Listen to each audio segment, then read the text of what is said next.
मेरे प्यारे बच्चों, आप सभी को नमस्कार। आप सभी का स्वागत है मेरी क्लास में। मेरे प्यारे बच्चों, आज हम आपको पढ़ाने जा रहे हैं, बहुत ही अच्छा चैप्टर है संख्या पद्धति। आज हम इसकी शुरुआत कर रहे हैं और कंटिन्यू वीडियो इसकी पड़ेगी, क्योंकि इतना बेहतरीन है। आप इसको एक बार देखिएगा, कितना आनंद आएगा। चलिए हम लोग शुरू करते हैं। आप जानते होंगे, एक सुने होंगे प्राकृतिक संख्या। प्राकृतिक संख्या, ये प्राकृतिक संख्या क्या होती है? ये प्राकृतिक संख्या क्या होती है? तो आप कहेंगे कि जो गणना में हम प्रयोग करते हैं, जो गिनती में हम प्रयोग करते हैं, वो सभी क्या है? प्राकृतिक संख्या है। तो हम इसको लिख सकते हैं, गणना में प्रयुक्त सभी संख्याओं को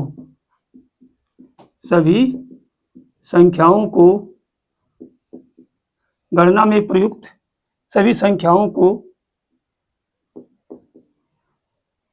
प्राकृतिक संख्या कहते हैं। प्राकृतिक संख्या कहते हैं।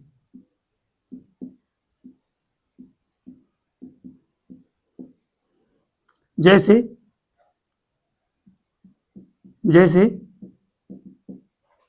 1, 2, 3, 4, 5, इस तरह से आप अनंत तक चले जाएंगे तो आपको ये सभी क्या है?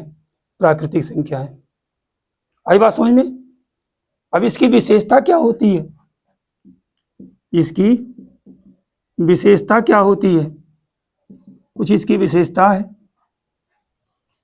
आप इसको जानिए, जानकारी रखनी चाहिए। आपसे कोई पूछ दे, सबसे छोटी प्राकृतिक संख्या क्या होती है? सबसे छोटी प्राकृतिक संख्या क्या होती है? तो सबसे छोटी देख रहे हैं प्राकृतिक संख्या कितनी है? 1। सबसे छोटी प्राकृतिक संख्या क्या है? 1। आपसे कोई पूछ दे, बताइए सर जी, या बताइए बच्चों कि शून्य प्राकृतिक संख्या है कि नहीं है? तो आप तुरंत बताइएगा कि शून्य प्राकृतिक संख्या नहीं है। शून्य प्राकृतिक संख्या नहीं है। आपसे कोई कह दे, बताओ बच्चों सबसे बड़ी प्राकृतिक संख्या क्या होती है? तो आप क्या बताएंगे? एक बार सोचेंगे, क्या बताएंगे सबसे बड़ी प्राकृतिक संख्या? तो आप कहेंगे कि सबसे बड़ी प्राकृतिक संख्या प्राप्त नहीं किया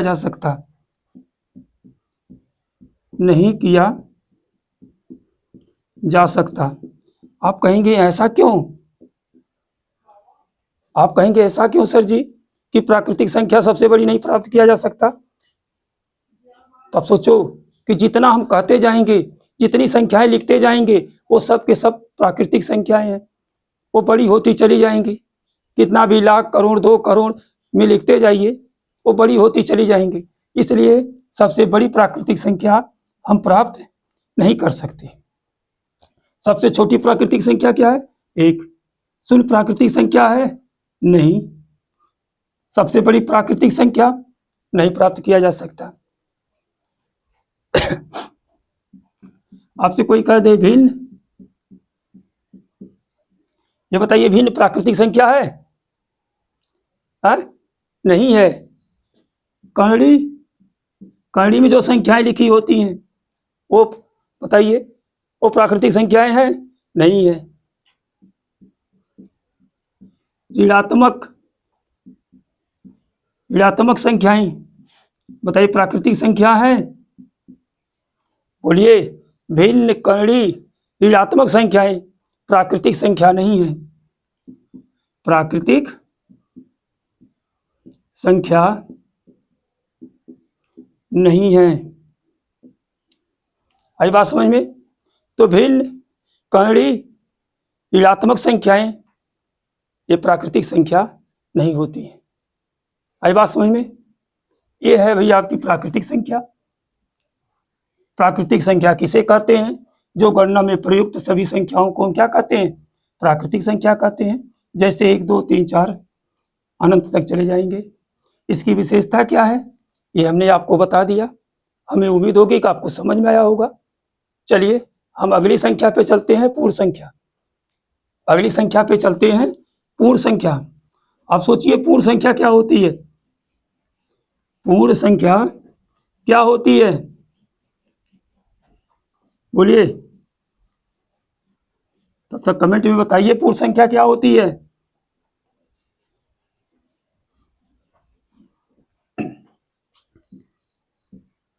पूर्ण संख्या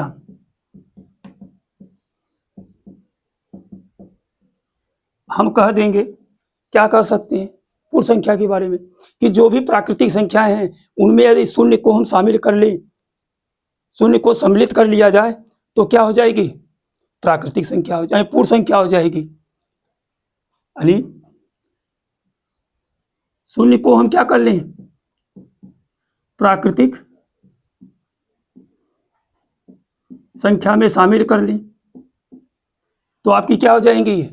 ये पूर्ण संख्या। या इसी को कह सकते हैं शून्य सहित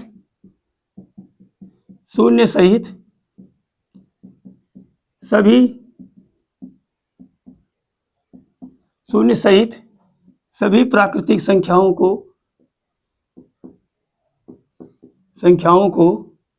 हम क्या कहेंगे? पूर्ण संख्या कहते हैं।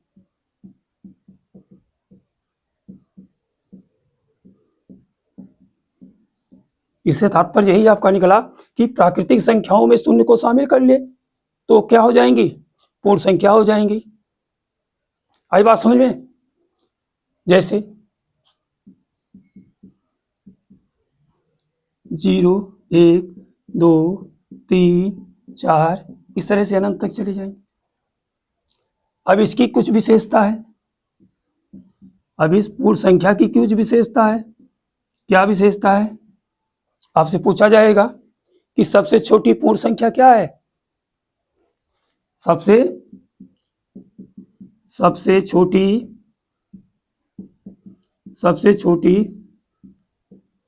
पूर्ण संख्या, तो आप बताएंगे सर जी शून्य होती है। सबसे छोटी पूर्ण संख्या क्या होती है? शून्य होती है। आपसे पूछ दिया जाए कि सबसे बड़ी पूर्ण संख्या क्या है? सबसे बड़ी पूर्ण संख्या प्राप्त नहीं किया जा सकता।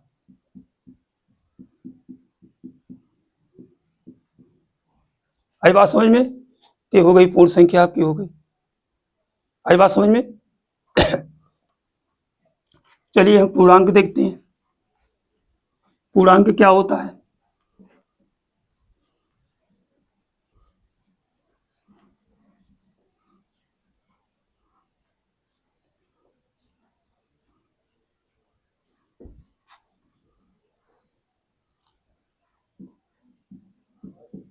पूर्णांक, ये पूर्णांक क्या है? या पूर्णांक को इस तरह से हम समझ ले, जैसे पूर्णांक है ये,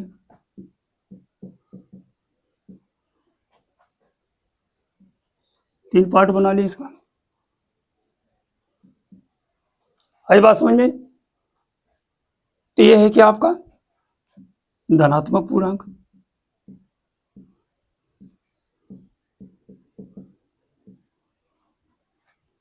और दूसरा ये क्या है? ऋणात्मक पूर्णांक।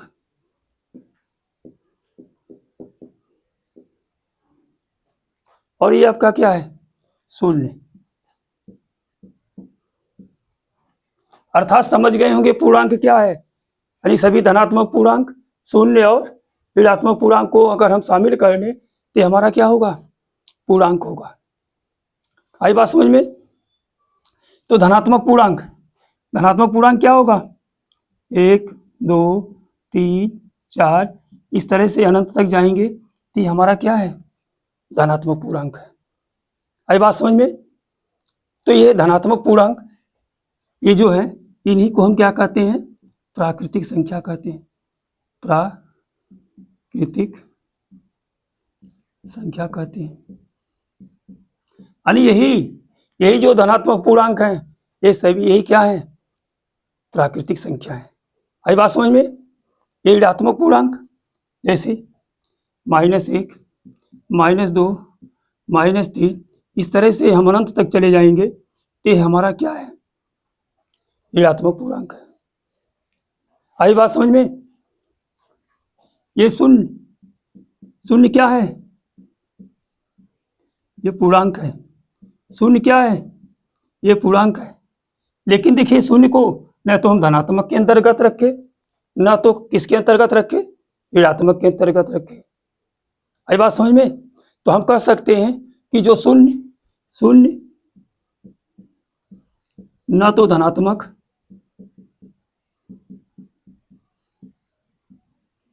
और न ही ऋणात्मक होता है। ऋणात्मक है। जो शून्य है ये न तो धनात्मक है और ना ही क्या है? ऋणात्मक है। आई बात समझ में? तो देखिए कितना बेहतरीन तरीका है। इस तरह से हम इसको क्या कर सकते हैं? समझ सकते हैं, पढ़ सकते हैं, कोई दिक्कत नहीं है। आई बात समझ में? तो आपसे कोई कह दे इसकी भी विशेषता है, आपसे कोई कह दे कि सबसे छोटी पूर्णांक संख्या क्या है? सबसे छोटी पूर्णांक संख्या क्या है? तो आप कहेंगे सर जी सबसे छोटी पूर्णांक संख्या ये प्राप्त नहीं किया जा सकता। सबसे बड़ी पूर्णांक संख्या ये भी नहीं प्राप्त किया जा सकता। आई बात समझ में? तो भिन्न संख्या क्या पूर्णांक होती हैं? नहीं होती है। कर्णी संख्या क्या पूर्णांक होती हैं? नहीं होती है।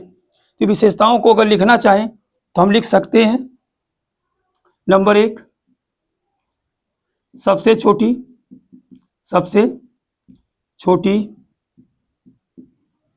पूर्णांक संख्या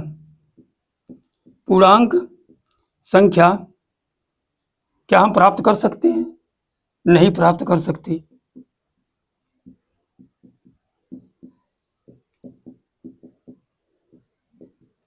दूसरा सबसे छोटी या सबसे बड़ी पूर्णांक संख्या प्राप्त कर सकते हैं? हाँ, प्राप्त नहीं कर सकते।